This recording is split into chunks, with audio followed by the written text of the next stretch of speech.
Oke, selamat datang kembali di sini. Hari ini kita mau bahas satu tulisan yang judulnya cukup menggelitik nih. Yes Man lebih disukai. Ini bahayanya untuk bisnis. Nah, kita bakal coba gali lebih dalam, kenapa sih budaya yang kelihatannya adem ayam ini, yang isinya orang setuju-setuju aja, ternyata bisa jadi masalah buat perusahaan. Anda mungkin pernah ngerasain sendiri ya, atau lihat gitu di kantor, kayaknya kalau ada rapat, lebih gampang ngangguk aja deh. Dan kadang kelihatan, rekan kerja yang selalu iya pak, siap bu, itu posisinya lebih aman gitu. Sementara yang kritis dikit atau nanya-nanya detail malah dianggap, wah ini orang kok ribet amat gitu.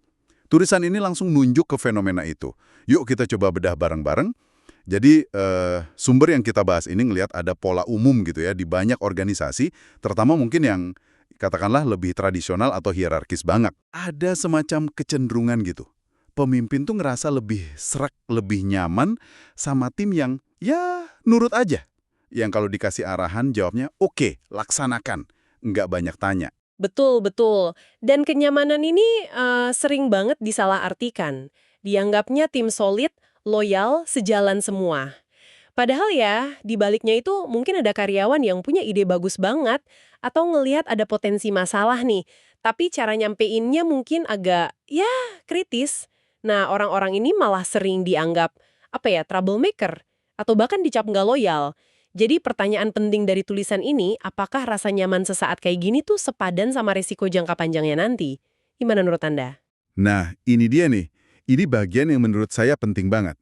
Tulisan ini ngegambarin dengan jelas banget apa aja sih dampak jeleknya budaya ABS atau asal bapak seneng ini. Ada beberapa risiko utama. Yang pertama, dan ini kayaknya paling jelas ya, inovasi jadi mandek. Mati suri gitu.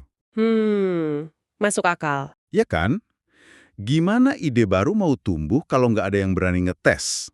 Nggak ada yang berani ngasih masukan buat perbaikan? Ya idenya gitu-gitu aja, datar. Tepat. Dan ini bukan cuma soal produk baru loh ya, tapi juga soal perbaikan cara kerja, efisiensi internal, respons ke pasar. Kalau semua cuma ikut arus aja, ya nggak maju-maju kita. Terus risiko kedua yang disebutin itu, kualitas keputusan jadi anjlok, bisa drastis malah. Kenapa? Karena pemimpin, ya sehebat apapun dia, pasti punya bias, punya blind spot, area yang dia nggak lihat.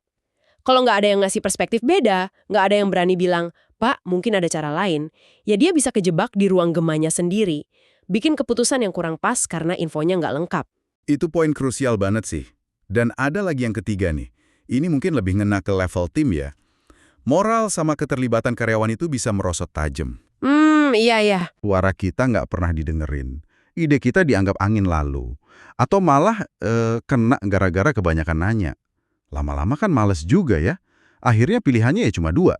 Diam aja, kerja sekedarnya, nggak usah mikir macem-macem.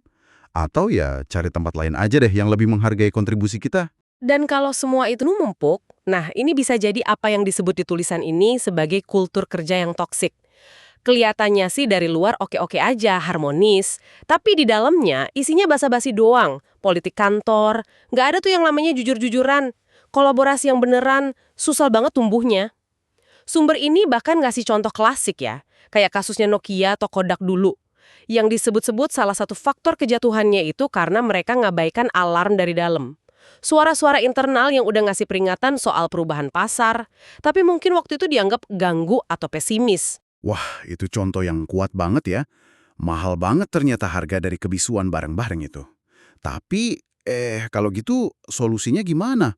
Masa iya semua orang harus jadi oposisi terus? Kan nggak gitu juga ya. Ya jelas nggak gitu, tulisan ini juga nggak nyuruh kita jadi pemberontak kok. Justru yang ditekankan itu pentingnya kritik yang, nah ini kuncinya, konstruktif. Maksudnya apa? Ya masukan yang niatnya baik, fokusnya ke masalah atau idenya, bukan nyerang orangnya. Kalau bisa ada data atau observasi jelas. Dan lebih bagus lagi kalau sambil ngasih usulan solusi. Jadi bukan asal beda, tapi bareng-bareng nyari jalan keluar. Nah, ini menarik. Jadi, ini dua arah ya. Bukan cuma karyawan yang harus berani ngomong, tapi pemimpinnya juga kudu siap dengerin. Di sini konsep growth mindset itu jadi penting banget. Pemimpin yang punya pola pikir bertumbuh, yang percaya kalau kemampuan itu bisa dikembangin. Lewat apa?